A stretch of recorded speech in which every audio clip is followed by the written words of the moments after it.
What's going on, Quarterback Fantasy Football League team owners? I am your host, the Messenger. Come back to another Power Rankings here, man. We are winding down towards the end of the season, man. A lot of teams are looking to make that playoff push. You know, it's not too late to make the playoffs, and it's not too late to miss the playoffs. With that being said, let's hop right into the rankings. Coming in at number 12 with no movement from last week, we got SEKAYI. You may be the worst team when it comes to power ranking, but you got a real shot at making the playoffs. Unlike DEVONTAE, so focus on the rest of your schedule and you'll be alright. Coming in at number 11, down 2 spots from last week, we got Josh. You know, I see you're trying to make that playoff push, you know, get that 5th or 6th spot, wherever. But there are 2 other teams above you that have the same record, but they have the point differential. One of those teams is JAHMAR. You gonna let that slide? Coming in at number 10, down 3 spots from last week, we got DEVONTAE. You got a 1% chance to make the playoffs. You know, the fantasy football guys, they cursed you right at the beginning of the season. They ain't like that trade you made with Isaiah, and now you're suffering from it. Coming in at number 9, up 2 spots from last week, we got Isaiah. Only if you never traded Tyreek for that bag of chips, man, you could have had a better record. To be honest, that's what I believe. But now you're sitting at a 4-6 record. But let that be a learning experience. Welcome to the league, Rook. Coming in number 8 with no movement from last week, we got JAHMAR. Y'all think that the antagonist hacked JAHMAR's Instagram page? You know, after the L he took, you know, that is some antagonist type shit. Just a theory though. But you know, JAHMAR is a theory ass nigga.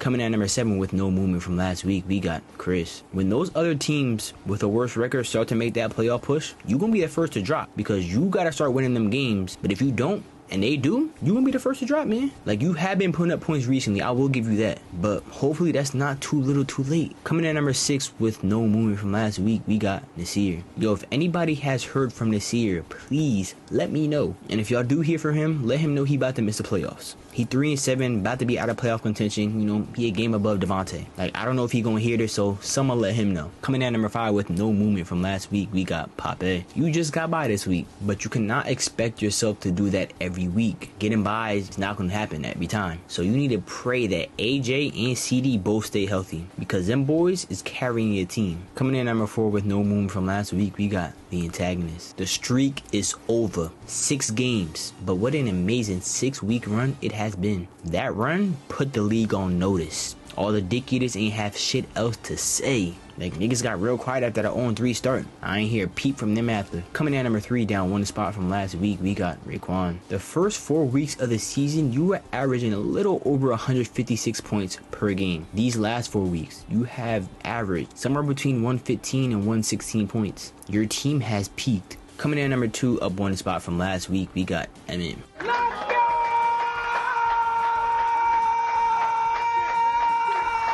Coming in at number 1 with no movement from last week, we got LOPEZ. The gap is closing. Your time at number 1 may be coming to an end soon, but you got it for right now.